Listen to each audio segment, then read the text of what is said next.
si on peut définir la possession, c'est-à-dire Bné Yamankagne, quelle définition donnerait-vous? Donner une définition serait un peu hasardeux, mais ce que nous pouvons en réalité dire, c'est vraiment d'abord exposer l'approche de la possession. Dans l'approche, il faut que les gens comprennent que nous devons aussi expliquer aux populations, bien à mes parents Mankagne, l'origine même de cette possession. L'origine en fait chez le Mankagne de cette possession vient du fait que le Mankagne a pu à un moment donné, pour des raisons peut-être saines ou malsaines, a signé un pacte avec une puissance occulte qu'ils appellent Osaï. Ce pacte, c'est peut-être pour des honneurs, pour la richesse, pour une certaine considération dans la société. On ne peut vraiment déterminer avec exactitude ce qui entre dans ce pacte. Alors, quand il a signé le pacte avec cette puissance occulte, il l'a amené à la maison. Pour dire en réalité que Osaï ne se trouve pas dans la maison, ne se trouvait pas dans la maison. Donc, quand il a signé ce pacte, il l'a amené à la maison. Donc, il l'a domestiqué et travaillant avec cette puissance occulte, la puissance Osaï ne peut pas repartir là où il était. Dit-on, c'est ça, c'est ce qu'on a appris de l'histoire de cette situation, que le premier à le faire avait des puissances surnaturelles. C'est grâce à ces puissances surnaturelles qu'il a pu déplacer Osaï, bien comme on le dit le diable, je ne sais pas ce qu'on peut dire, mais je préfère la puissance occulte, qu'il a pu déplacer ce Osaï jusque chez lui pour lui donner une proportion de pouvoir dans ce qu'il fait. Alors, cela étant, il a vécu avec un contrat. Contrairement à ce qui se passe aujourd'hui, c'était un contrat. Et sur ce contrat, il devait avoir un gain pour Osaï et un gain pour la personne en tant que telle. Mais cette personne, dit-on, était si intelligente que c'est lui qui bénéficiait plus dans son contrat parce que la puissance de l'homme, ou bien la vie de l'homme, est limitée au maximum, en 1 siècle, 2 siècles au maximum. Donc, s'il signe le contrat sur la base de 3 siècles de vie, donc il gagne plus que la puissance. Okay. Mais quand nous considérons aujourd'hui comment nous sommes retrouvés dans une situation de domestiquer en réalité toutes ces puissances, c'est parce qu'il n'y a pas eu règlement de contrat avec le premier qui a signé ce contrat. Okay. Ce qui fait que nous avons gardé ce Osaï plus tout ce que Osaï a pu procréer dans la maison. Okay. Mais dès l'entame de mon propos, je dois dire que l'homme était au-dessus de Osaï. Okay. Parce que c'est lui qui a négocié ce contrat et il l'a amené dans nos maisons. Okay.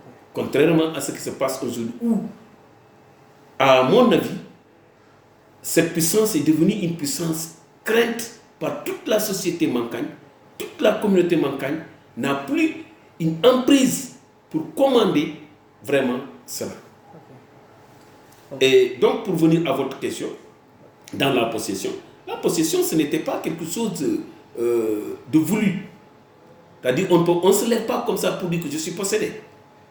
Il y avait une procédure qui consistait à avertir la femme et à avertir les génies que demain, par exemple, on a ça et ça et ça, et il faudrait que vraiment on a besoin de Osaï. Et pour ce faire, on ne s'adressait pas à la femme en tant que telle, on s'adressait à son mari qui de facto est devenu l'intermédiaire entre Osaï et la femme qui devrait être possédée ou l'homme qui devrait être possédé. Donc, c'est ceux-là qu'on appelle Batoul. Okay. Et il faudrait que Batoul, ces gens-là soient d'une capacité telle que s'ils disent à la femme, tu ne vas pas être possédée, tu ne peux pas être possédée tel jour, mais ils se conformaient à ça, Et ça, c'était clair que cette personne était au-dessus aussi de cette puissance occulte. Parce qu'il pouvait décider d'arrêter les exactions ou bien quelque chose que, par exemple, la puissance ou bien Unsaï faisait qui n'était pas du tout juste, il pouvait l'arrêter. C'est lui seul qui pouvait arrêter ça. Et Unsaï aussi ne pouvait pas s'autoproclamer possédé. La femme ne pouvait pas s'autoproclamer possédée comme ça, tant que ce n'est pas le commun vouloir de son mari ou bien de celui-là qu'on appelle le tout. Malheureusement, bon, je crois que ce n'est pas le cas aujourd'hui, mais quand même, il faut que les gens le sachent. Que ça ne se décrète pas comme ça. C'est pour cela d'ailleurs, au début, on ne pouvait pas voir en longueur de journée, ou bien pendant 3 jours ou 4 jours, à part, je ne sais pas, sauf le cas exceptionnel de la cérémonie qui sanctionne les funérailles de celle qui, de sa vie, était possédée. Mais on ne peut pas en réalité dire que les gens, on est possédé le lundi, le mardi, le mercredi, le jeudi, jusqu'au vendredi, ou bien toute une semaine, ou voyager même en tant qu'être possédé. Ce n'était pas possible. Maintenant, est-ce qu'on peut rejeter la possession et par quel moyen? En réalité, c'est un peu difficile. Parce que c'est dans le cadre familial. C'est dans le cadre familial, et je l'ai dit tantôt avant à l'entame de mon propos, que c'est une dette qui aboutit à cette situation de fait. Quand on amène la puissance et qu'on la traite, il y a toujours une dette qu'on n'a pas payée, et c'est une dette qui oblige Unsaï à sortir dans un des membres de la famille. Est-ce qu'on peut le refuser? Je ne pense pas. Mais on peut le dévier. Parce que dans la famille, on peut être de même père et même mère, mais on n'a pas les mêmes capacités de voir ou de comprendre qu'il y a que la possession doit... actuellement, nous sommes poursuivis pour être vraiment... quelqu'un dans la famille doit être possédé par le génie que notre grand-père ou notre arrière-grand-père avait amené, soit pour la production, pour la procréation, soit pour la richesse, soit pour autre chose. Il faut être animé au moins d'un esprit double, d'une capacité de le voir, d'une capacité de refuser pour pouvoir le faire. Mais quand on refuse et qu'on n'a pas ces capacités, il va sans dire qu'on s'expose à des problèmes très graves. C'est pour cela qu'on voit souvent des femmes paralysées, on voit souvent des femmes qui meurent, et malgré tout cela, ça va sortir. Donc maintenant, il y a un système, ça c'est le système ordinaire, mais il y a un système, parce que nous sommes des croyants aujourd'hui. Il y a des puissances, la puissance du Christ sur ces génies, comme je l'ai dit dans mon propos. Puisque l'homme en tant que tel est plus puissant que ses esprits, mais a cédé à ses tentations pour être plus faible devant ce génie, mais le Christ est là. Le Christ est là. Dieu est fort et plus fort que ces génies. Si on doit le refuser, il faut le refuser avec la constance dans l'Église catholique. Il ne faut pas refuser et aller dans les cérémonies en même temps de ces genre de manifestation. Il faut être constant et s'entourer de tout ce qui est Christ, roi, pour pouvoir avoir une puissance, pour pouvoir avoir le dessus sur ces genres de possession. Mais dire qu'on peut le refuser et rester dans la communauté et respecter les pratiques de la communauté entièrement, ça va être très difficile si on n'a pas une puissance autre que la puissance ordinaire que moi, Yves, j'ai. Okay. Maintenant, quelles seraient les conséquences si on rejette cela? Les conséquences, je l'ai dit tantôt. Okay. On court le risque d'avoir des problèmes de santé. On court le risque d'être même mort pour un simple refus de cela. Okay. Ces avantages? Maintenant, il y a des avantages. Dans la possession, des avantages.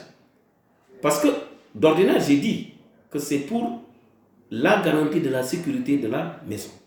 C'est ainsi que j'ai l'habitude de dire que, par exemple, je prends un autre cas pour montrer la face positive et toujours la face négative.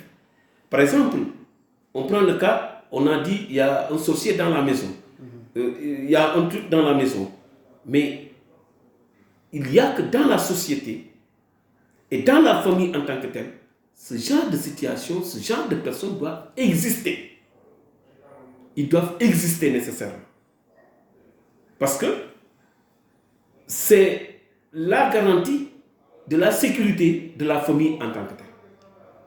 Par conséquent, on ne peut pas rejeter une puissance qui est une puissance de votre grand-père qui a vraiment aidé ton grand-père, par exemple, à avoir la procréation, comme on le dit, c'est ce que les gens pensent, croient. Mais moi, je dis que si c'est ça, on ne peut pas refuser du coup cette puissance-là parce qu'il y a la surveillance.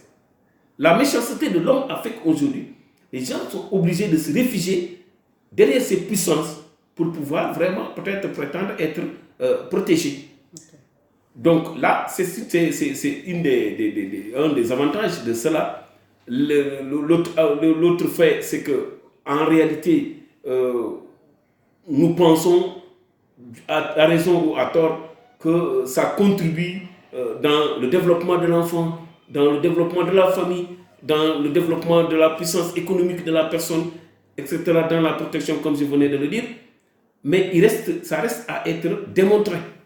Ça reste à être démontré. De manière scientifique d'ailleurs, ce n'est pas du tout vrai, mais socialement en tant qu'Africain, on doit comprendre qu'il y a certaines choses qu'on ne peut pas nier entièrement. Okay. Donc d'où la raison de dire que c'est ça aussi les bienfaits. Les conséquences, il y en a beaucoup. Parce que très franchement, c'est un peu une aberration dans la possession. Vous conviendrez avec moi, par exemple, qu'aujourd'hui, presque la moitié de toutes les belles filles mancanes est dans cette situation. Moi, j'aurais compris que toutes les femmes soient dans cette situation, mais qu'elles soient mariées. Qu'elles soient mariées et qu'elles puissent subvenir à leurs besoins de manière très respectueuse. Qu'elles puissent être considérées dans la société.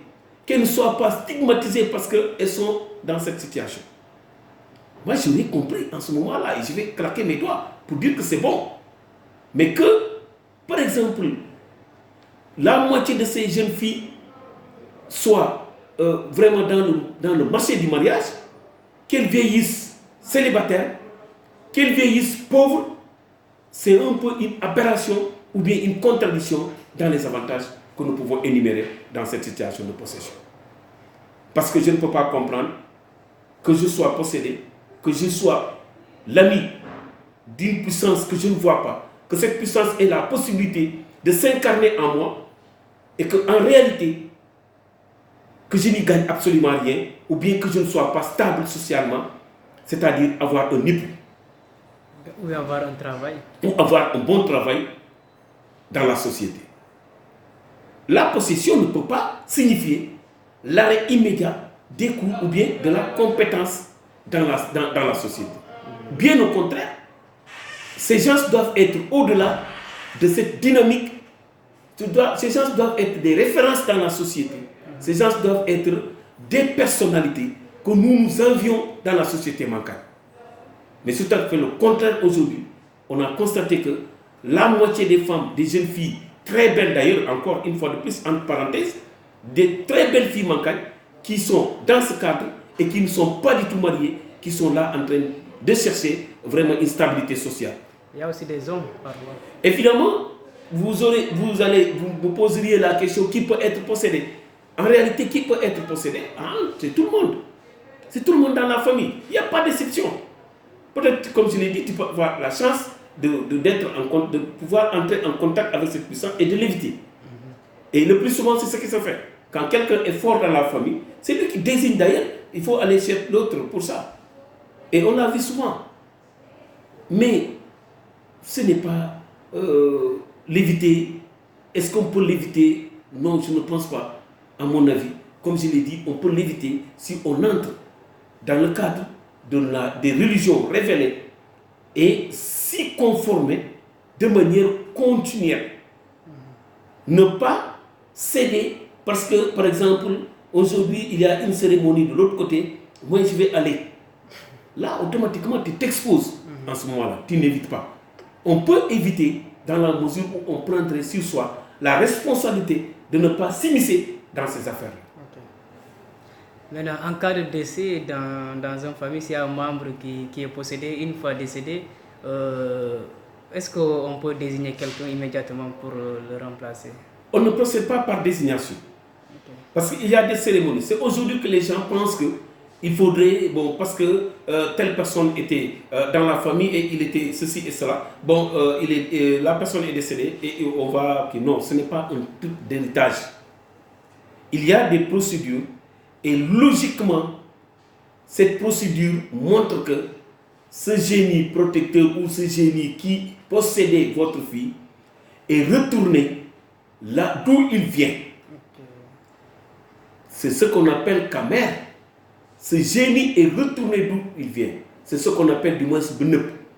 Dès l'instant que vous terminez tout cela, vous avez l'obligation de retourner le génie dans sa brousse naturelle. Par conséquent, le retour peut se faire dans la même famille comme il peut se faire dans une autre famille.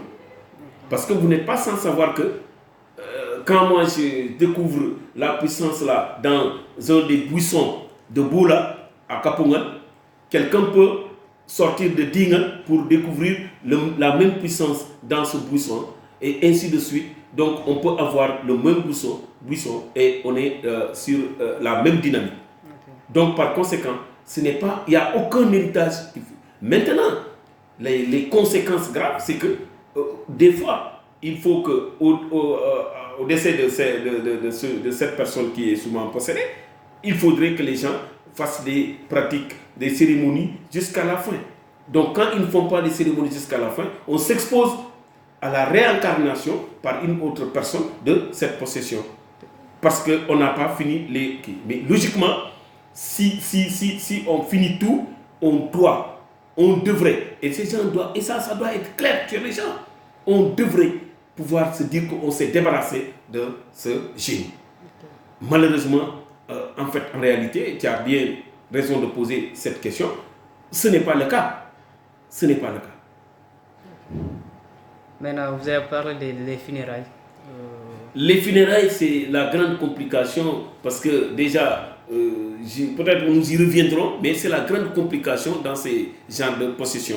Et c'est un prétexte pour moi de dire que nous devons arrêter, que ce soit les cérémonies que l'on fait, nous devons en tant que Mankagne revenir à la norme. La norme, c'est de faire ce qui se faisait avant. Nous ne pouvons pas comprendre aujourd'hui que dans ces genres de cérémonies, qu'il y ait le pain obligatoirement. Mais cette puissance ne connaît pas le pain. Nous ne pouvons pas comprendre qu'il y ait du porc, le porc, qu'il y ait ces genres de choses qu'on nous demande. Tout ça, parce que vraiment, on doit faire une cérémonie liée à ça. Je ne peux pas le comprendre. Parce qu'il y a des normes.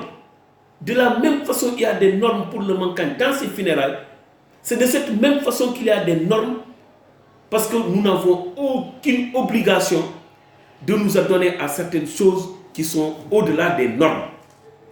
Cependant, c'est les Mankagnes eux-mêmes qui te font faire des exagérations dans ce genre de cérémonies, qui sont aujourd'hui copiées par tout le monde et qui sont appliquées à tout le monde. Pendant que ce n'est pas le cas, on devrait pouvoir réguler cette situation en amont par le canal de notre puissance royaume, du roi en tant que tel. Nous ne pouvons pas accepter que les gens nous disent qu'il faut aujourd'hui tuer 2 bœufs pour une cérémonie où il fallait tuer un seul bœuf. Nous ne pouvons pas comprendre pourquoi les gens peuvent venir. Par exemple, quand je vais faire Oudan, qu'ils viennent 2 jours avant et qu'il y ait encore 2 jours après, qu'il y ait encore des gens dans la famille. Ça, c'est des exagérations que nous, en tant que tels, nous avons. Les exagérations aussi, c'est dans le cadre même de ces dames-là. je ne peux pas comprendre qu'une personne, qu'elle soit possédée pendant 4 jours, 5 jours, pendant qu'il y a des obligations sociales dans son foyer, pendant qu'il y a des choses qu'elle doit régler dans son foyer, et qu'elle se dise que je suis possédé pendant, par exemple, une semaine ou 4 jours pour des raisons de ces exagérations dans les cérémonies, dans les funérailles, les cérémonies dans le cadre général, doivent arrêter. Deuxièmement, ce que nous devons arrêter, écoutons, il faut qu'on soit pragmatique dans ça. On ne peut pas continuer à dire que tellement offensé, ou bien j'ai perdu telle chose, je vais aller vraiment, ne sais pas, parjurer devant cette puissance-là. C'est ça qui fait que les puissances-là ne partent jamais. C'est parce que vous utilisez mal cette puissance qui devrait être utilisée pour la richesse, pour d'autres choses, vous l'utilisez pour la méchanceté. Et dès l'instant que vous continuez à utiliser cette puissance pour la méchanceté, vous allez être lié par un pacte qui est hors des normes de la légalité de cette situation manquante. Et nous ne sommes pas les seuls à posséder ces genres de trucs, mais nous sommes aujourd'hui les seuls à exagérer dans cette application.